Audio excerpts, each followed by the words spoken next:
সুপ্রিয় দর্শক আসসালামু আলাইকুম। আরজুস কিচেনে সবাইকে স্বাগত জানাচ্ছি। আমি আরজু। আজ আমি নিয়ে এসেছি মুড়ির মোয়া রেসিপি। আজ আমি ২টি উপকরণে এই মুড়ির মোয়া রেসিপি তৈরি করেছি। ঘরে থাকা মুড়ি আর কিছু গুড় দিয়েই কিন্তু এই রেসিপিটা তৈরি করা যায়। অল্প পরিশ্রম আর কম খরচে এই মোয়া রেসিপিটি তৈরি করে নিতে পারেন খুবই সহজে। বাইরে থেকে আর কেনার কি দরকার আছে? ঘরে যদি এরকম মোয়া রেসিপি তৈরি করে বছর ভরে সংরক্ষণ করে রাখতে পারেন, তাহলে তো ছোট থেকে বড় সবাই তৃপ্তি সহকারে খেতে পারবে। চলুন কথা না বাড়িয়ে শুরু করা যাক মূল ভিডিওটি। এখানে মাত্র 2টি উপকরণই নিয়েছি। এখানে মুড়ি নিয়েছি 1 বাটি পরিমাণ, আর এখানে নিয়েছি ঝোলা গুড়, যেটা হচ্ছে একটু লিকুইড, সেই গুড়টাই আমি এখানে ব্যবহার করছি।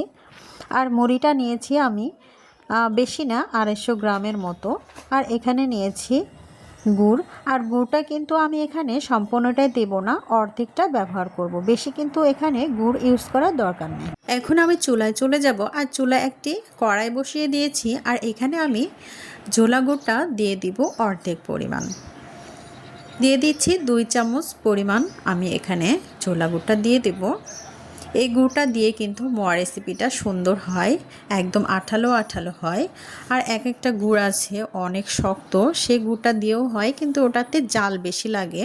আর এটাতে কিন্তু বেশি জাল করার প্রয়োজন হয় না, একটু জাল করলেই কিন্তু এটা গলে যায় এবং আঠালো ভাব ধারণ করে।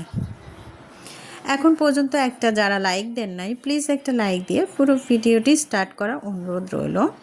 চুলার আঁচটা যখন আমি বাড়িয়ে দিয়েছি, তখনই দেখুন এটা গলতে শুরু করেছে, আর গলে একদম পাতলা হয়ে গিয়েছে। এখন অনবরত চুলার আঁচটা মিডিয়ামে রেখে নাড়াচাড়া করে নিতে হবে।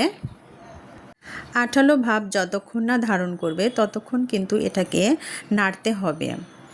যখন ফেনা ফেনা হবে তখনই কিন্তু এটা দেখতে হবে যে আঠালো ভাব ধারণ করেছে কিনা। এটা হাতে নিয়ে আমি দেখিয়ে দিচ্ছি এটা কীরকম স্ট্রাকচার হবে। এখানে যদি একটু তারের মতো হয় তাহলে বুঝতে পারবেন যে এটা তৈরি হয়ে গিয়েছে। তারের মতো মানে একটু শক্ত শক্ত তারের মতো। আর এটা আরেকভাবেও কিন্তু আপনারা বুঝে নিতে পারেন। এটা যদি পানির মধ্যে দেন, দলা পেকে যায়, তাহলে বুঝতে পারবেন গুড়টা রেডি হয়ে গিয়েছে। গুড়টা আমার রেডি হয়ে গিয়েছে। আমি এখন মুড়িগুলো ঢেলে দিলাম, আর দিয়ে সুন্দরভাবে নাড়াচাড়া করে মিক্সড করে নিচ্ছি। খেতে কিন্তু খুবই ভালো লাগে। আর স্বাস্থ্যসম্মত ঘরোয়া উপায়ে যদি এই রেসিপিটি তৈরি করে ঘরে খাওয়া যায় তাহলে কিন্তু খুবই ভালো হয়। আর বাইরের খাবার থেকে আমরা সবসময় বিরত থাকার চেষ্টা করব, ঘরোয়া খাবারের প্রতি একটু বেশি মনোযোগী হব। এবার সুন্দরভাবে এই রেসিপিগুলো তৈরি করে নেব মোয়াগুলো। আর এটা অনেকটাই গরম, আর সেজন্য একটু পানি হাতে করে নিয়ে কিন্তু আমি এটা ব্যবহার করেছি, কারণ আমি একদমই গরম সহ্য করতে পারছিলাম না। এভাবে সম্পূর্ণ মোয়াগুলো আমি তৈরি করে নিয়েছি।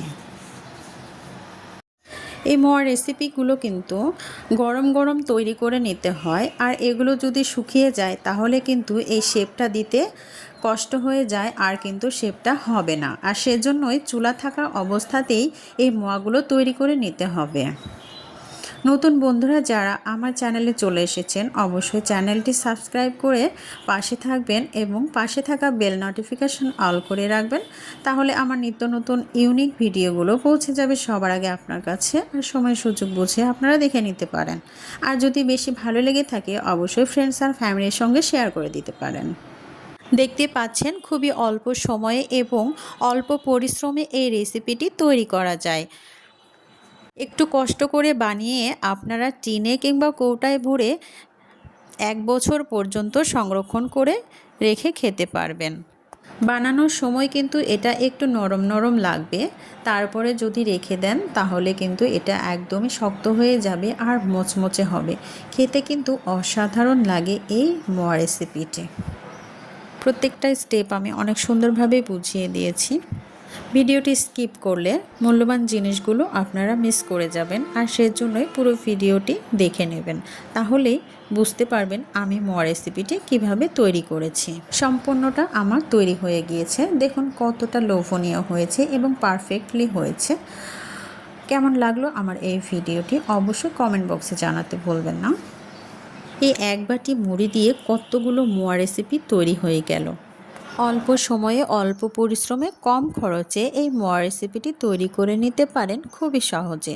সবাই ভালো থাকবেন, সুস্থ থাকবেন, সকলের সুস্বাস্থ্য কামনা করে এখানে বিদায় নিচ্ছি। আবারও দেখা হবে নেক্সট কোনো ইউনিক ভিডিওর মাধ্যমে। সে পর্যন্ত সবাই ভালো থাকবেন।